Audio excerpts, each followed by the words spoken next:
Capítulo 4. El arte de proteger los secretos. Dentro de esta capacitación de lo esencial de la ciberseguridad y la materia de ciberseguridad en la Universidad Tecnológica de la Sierra Hidalguense y esta certificación de Cisco Networker Academy. Bien, vamos a hablar en el 4.1 de criptografía. Ahí vamos a explicar cómo las técnicas de encriptación protegen la confidencialidad. En el 4.2 vamos a hablar del control de acceso. Ahí vamos a describir las técnicas de control de acceso que se utilizan para proteger la confidencialidad. Y en el 4.3, ocultamiento de datos, vamos a describir el concepto de ese ocultamiento de los datos. Bien, 4.1, criptografía. Primero vamos a describir en forma general la criptografía, ya que es la ciencia de generar y descifrar códigos secretos. La criptografía es un método para almacenar y transmitir datos de modo que el receptor destinado pueda leerlos o procesarlos. La criptografía moderna utiliza algoritmos seguros a nivel informático para asegurarse de que los delincuentes cibernéticos no puedan poner en peligro fácilmente la información protegida. La historia de la criptografía comenzó en los círculos diplomáticos hace miles de años.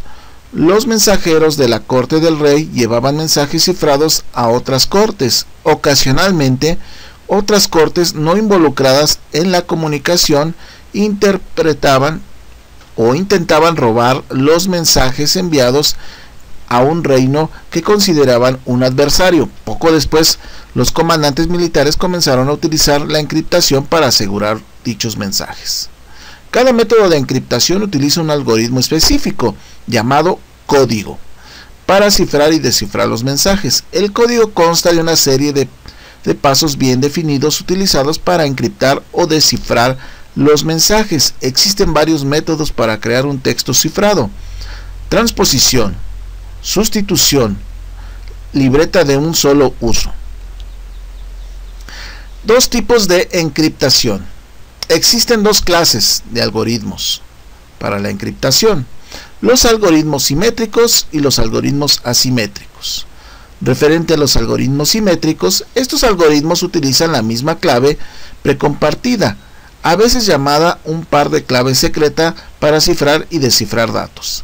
El emisor y el receptor conocen la clave precompartida antes de que comience cualquier comunicación cifrada. Y tenemos los algoritmos asimétricos. Estos algoritmos de cifrado usan una clave para cifrar los datos y otra clave diferente para descifrarlos. Una clave es pública y la otra es privada. En un sistema de cifrado de clave pública, cualquier persona puede cifrar un mensaje con la clave pública del receptor, y el receptor es el único que puede descifrar mediante su clave privada. Las partes intercambian mensajes seguros sin necesidad de utilizar una clave precompartida. Los algoritmos asimétricos son más complejos.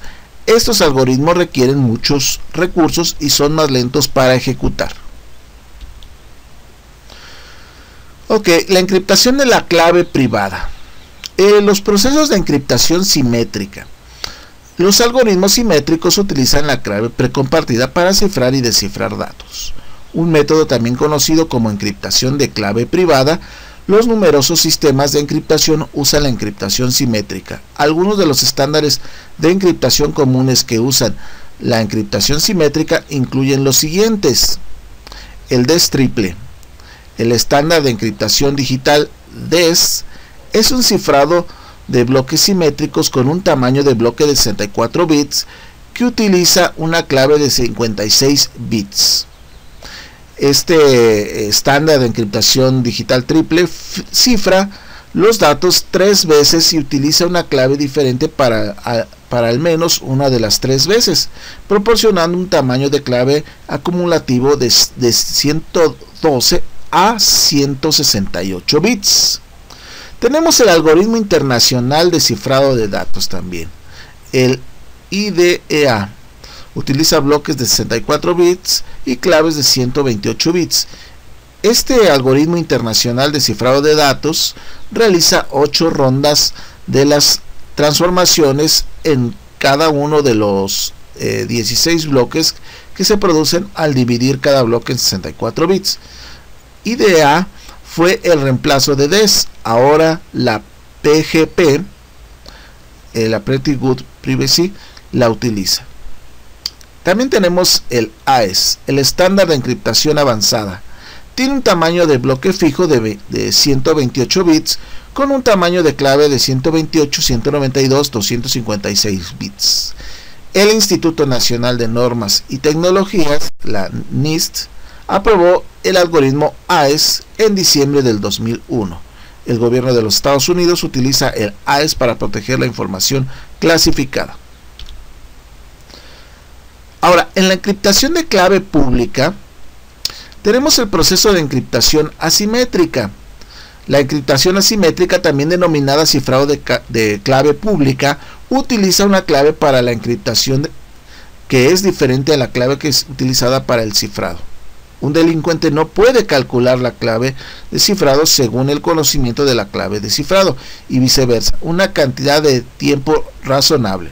Los algoritmos asimétricos incluyen los siguientes: el RSA, el Rivets-Shamir-Adleman, utiliza el protocolo de dos números primos muy grandes con una longitud igual entre 100 y 200 dígitos. Los navegadores utilizan RSA para establecer una conexión segura. El Diffie-Hellman proporciona un método de intercambio electrónico para compartir clave secreta. Los protocolos seguros como Security Sockets Layer SSL, el Transport Layer Security TLS y el Shell Seguro SSH y el protocolo de seguridad de Internet IPsec utilizan el Diffie-Hellman. El GAMAL utiliza el estándar del gobierno de Estados Unidos para las firmas digitales. Este algoritmo es gratuito ya que nadie posee la patente. Tenemos la criptografía de curva elíptica ECC. Usa curvas elípticas como parte del algoritmo. En Estados Unidos, la Agencia de Seguridad Nacional utiliza la ECC para la generación de la firma digital y el intercambio de claves. La encriptación simétrica frente a la encriptación asimétrica. Comparación de los dos tipos de encriptación. Es importante comprender las diferencias entre los métodos de encriptación simétricos y asimétricos. Los sistemas de encriptación simétrica son más eficientes y pueden manejar más datos. Sin embargo, la administración de claves con sistemas de encriptación simétrica es más problemática y más difícil de manejar. La criptografía asimétrica es más eficiente en la protección de la confidencialidad de pequeñas cantidades de datos y su tamaño y velocidad permiten que sea más segura para tareas como el intercambio de claves electrónicas, que es una pequeña cantidad de datos en lugar de cifrar grandes bloques de datos. La encriptación simétrica frente a la encriptación asimétrica. Aplicación. Existen numerosas aplicaciones para los algoritmos simétricos y asimétricos. El token de generación de contraseñas de única vez es un dispositivo de hardware que utiliza la criptografía para generar una contraseña única. Una contraseña de única vez es una cadena de caracteres numérica o alfanumérica generada automáticamente que autentica al usuario para una transacción de un solo a una sola sesión. El número cambia cada 30 segundos aproximadamente. La contraseña de la sesión aparece en una pantalla y el usuario introduce la contraseña. La industria de pago electrónico utiliza el 3DS. Los sistemas operativos utilizan el DES para proteger los archivos de usuarios y los datos del sistema con contraseñas. La mayoría de los sistemas de archivo cifrado como el NTFS utilizan AES. Aplicación. 4 protocolos utilizan algoritmos de clave asimétrica. Tenemos el IKE, intercambio de claves por Internet. Es un componente fundamental de las redes privadas virtuales, VPN, y del IPsec. Tenemos el SSL, el Security Socket Layer, un medio para implementar la criptografía en un navegador web. Tenemos el el Shell seguro SSH, un protocolo que proporciona una conexión de acceso remoto segura a un dispositivo de red. Y tenemos el PGP, un programa informático que proporciona privacidad y autenticación criptográfica para mejorar la seguridad de la comunicación por correo electrónico. Dentro de la aplicación, una VPN es una red privada que utiliza una red pública, generalmente Internet, para crear un canal de comunicación seguro. Una VPN conecta dos terminales como dos oficinas remotas mediante Internet para crear la conexión, una red privada virtual. Estas utilizan IPsec, y este IPsec es un conjunto de protocolos desarrollado para lograr servicios seguros en las redes. Los servicios IPsec permiten la autenticación, la integridad y el control de acceso a la confidencialidad. Con IPsec, los sitios remotos pueden intercambiar información cifrada y verificada. Los datos en uso son una preocupación cada vez mayor para muchas organizaciones. Cuando se encuentran en uso, los datos ya no tienen cualquier protección porque el usuario necesita abrir y cambiar los datos. La memoria del sistema contiene los datos en uso y puede contener los datos confidenciales como la clave de cifrado. Si los delincuentes comprometen los datos en uso, tendrán acceso a los datos almacenados y a los datos en movimiento. 4.2. Control de acceso. Tipos de control de acceso. Tenemos controles de acceso físico. Hay obstáculos reales implementados para evitar el contacto directo con los sistemas. El objetivo es evitar que los usuarios no autorizados tengan acceso físico a las instalaciones, el equipo y otros activos de la organización. El control de acceso físico determina quién puede ingresar o salir, dónde pueden ingresar o salir y cuándo pueden ingresar o salir. Tenemos los controles de acceso lógico. Ahí son soluciones de hardware y software que se utilizan para administrar el acceso a los recursos y sistemas. Estas soluciones basadas en tecnología incluyen las herramientas y los protocolos que los sistemas informáticos utilizan para la identificación, la autenticación, autorización y responsabilidad. Tenemos los controles de acceso administrativo, políticas y procedimientos que definen las organizaciones para implementar y hacer cumplir todos los aspectos de control de acceso no autorizado. Los controles administrativos se enfocan en las prácticas de personal y las prácticas empresariales. Tenemos el control de acceso obligatorio, MAC. Restringe las acciones que un sujeto puede realizar en un objeto. Un sujeto puede ser un usuario o un proceso. Un objeto puede ser un archivo, un puerto o un dispositivo de entrada y salida. Una regla de autorización se aplica si un sujeto puede acceder a un objeto o no. Tenemos el control de acceso discrecional, DAC. El DAC otorga o restringe el acceso de objetos determinados por el propietario del objeto. Como su nombre lo indica, los controles son discrecionales porque el propietario de un objeto con ciertos permisos de acceso pueden transferir esos permisos a otro sujeto. Tenemos también el control de acceso basado en roles, RBAC. Realiza según el rol del sujeto. Los roles son las funciones de trabajo en una organización. Los roles específicos requieren permisos para realizar determinadas operaciones. Los usuarios adquieren permisos a través de su función. El RBAC puede trabajar junto con DAC o MAC al hacer cumplir las políticas de cualquiera de ellos. Tenemos también el control de acceso basado en reglas. Utiliza las listas de control de acceso, llamadas ACL, para ayudar a la determinación si se otorga acceso o no. Una serie de reglas se incluyen en la ACL como se muestra en la figura. Establecer si se deben otorgar acceso depende de estas reglas. Un ejemplo de esa regla es una que indica que ningún empleado puede acceder a un archivo de nómina después de horario o los fines de semana. Tenemos la identificación. La identificación aplica las reglas establecidas por la política de autorización.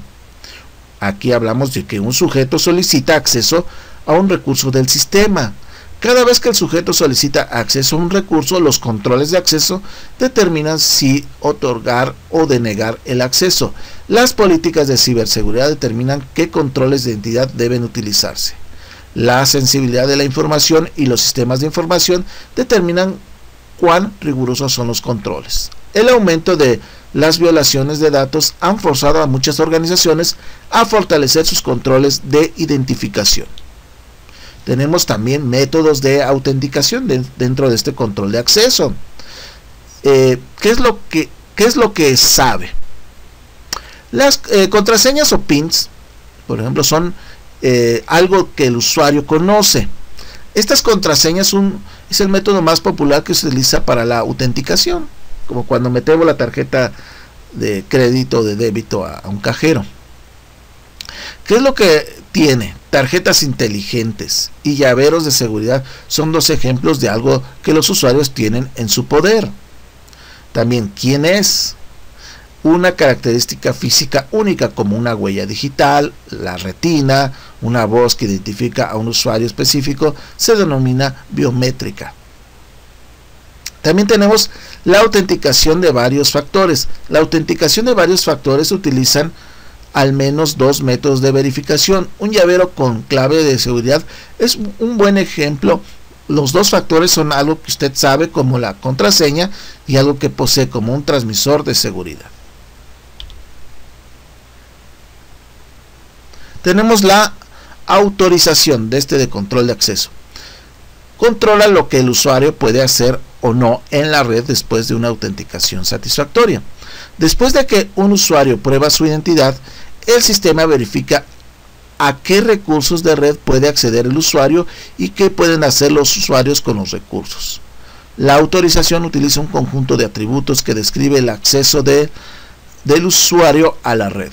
El sistema compara estos atributos a la información contenida en la base de datos de autenticación, determina un conjunto de restricciones para ese usuario y lo envía al router local donde el usuario está conectado. La definición de reglas de autorización es el primer paso para controlar el acceso. Una política de autorización establece reglas. Responsabilidad dentro del control de acceso. La responsabilidad rastrea una acción hasta una persona o un proceso y realiza el cambio a un sistema. Recopila esta información e informa los datos de uso.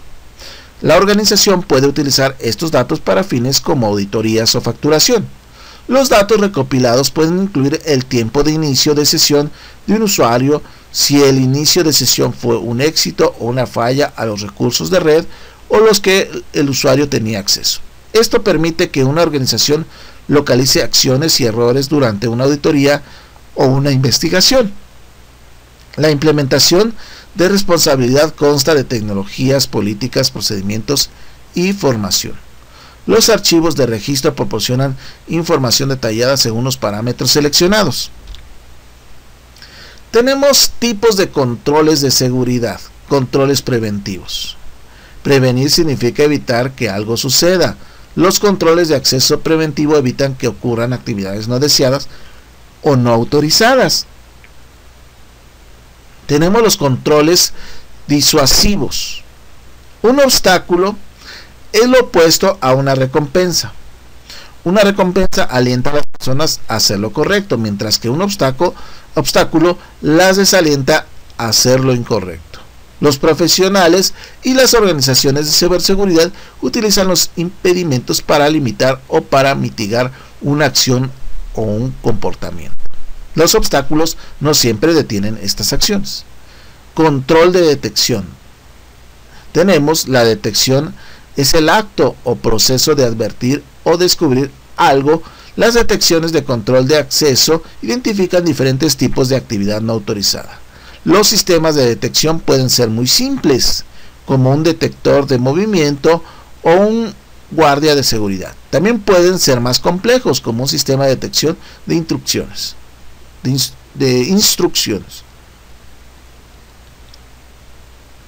Tenemos tipos de controles de seguridad dentro del control de acceso. Controles correctivos. estamos hablando que estos controles correctivos contrarrestan algo que no es deseable. Las organizaciones establecen controles de acceso correctivo después de que un sistema experimenta una amenaza. Los controles correctivos restauran el sistema a un estado de confidencialidad, integridad y disponibilidad. También pueden restaurar los sistemas a la normalidad luego de que se produzca una actividad no autorizada. Tenemos los controles de recuperación. La recuperación implica volver a un estado normal. Los controles de acceso de recuperación restauran recursos, funciones y capacidades después de una violación de la política de seguridad. Los controles de recuperación pueden reparar el daño, además de detener cualquier otro daño. Estos controles tienen capacidades más avanzadas sobre los controles de acceso correctivo. También tenemos los controles compensativos. Implica compensar algo. Los controles de acceso compensativos ofrecen opciones a otros controles para fomentar el cumplimiento en respaldo de la política de seguridad. Un control compensativo también puede ser una sustitución utilizada en lugar del control que no es posible en determinadas circunstancias. 4.3. Ocultamiento de datos. Tenemos el enmascaramiento de datos, que es una tecnología que protege los datos al reemplazar la información confidencial por una versión no confidencial. La versión no confidencial se parece a la información original. Esto significa que un proceso comercial puede usar los datos no confidenciales y no es necesario cambiar las aplicaciones de respaldo o las instalaciones de almacenamiento de datos. En el caso de uso más común, el enmascaramiento limita la propagación de datos confidenciales dentro de los sistemas de TI al distribuir los conjuntos de datos, sustituirlos para la prueba y el análisis. Existen técnicas de enmascaramiento de datos que pueden garantizar que los datos sigan siendo importantes, pero se cambien lo suficiente para protegernos. Tenemos sustitución, reemplazo de los datos por valores que parecen auténticos para aplicar el anonimato a los registros de datos. Arrastramiento deriva de un conjunto de sustitución de la misma columna de datos que un usuario desea enmascarar. Esta técnica funciona bien para la información financiera en una base de datos de prueba, por ejemplo. Tenemos la esteganografía. Oculta datos, el mensaje, en otro archivo, como un archivo de texto gráfico, de audio o otro archivo de texto. La ventaja de la esteganografía con respecto a la criptografía es que el mensaje secreto no atrae ninguna atención especial. Nadie sabrá nunca que una imagen contenida realmente en un mensaje secreto al ver el archivo en formato electrónico o impreso. Existen varios componentes involucrados en el ocultamiento de datos. Existen los datos integrados, que es el mensaje secreto, el texto cubierto, imagen cubierta o audio cubierto, oculta los datos integrados y genera un estegotexto o una estegoimagen o un estegoaudio. Una estegoclave controla el proceso de ocultamiento. Tenemos la ofuscación de datos. Es el uso y la práctica de las técnicas de esteganografía o enmascaramiento de los datos en el área de ciberseguridad y la profesión de inteligencia cibernética. La ofuscación es el arte de hacer que el mensaje sea confuso, ambiguo o más difícil de comprender. Un sistema puede codificar mensajes deliberadamente para evitar el acceso no autorizado a la información confidencial. La marca de agua de software protege al software del acceso o la modificación autorizada. La marca de agua de software inserta un mensaje secreto en el programa como prueba de propiedad. El mensaje secreto es la marca de agua del software. Si alguien intenta eliminar una marca de agua, el resultado es un código no funcional. Bien, resumen del capítulo. ¿Qué aprendimos? Aquí se analizaron los principios de criptografía utilizados para comunicaciones seguras. Explicamos los algoritmos de encriptación simétrica y asimétrica.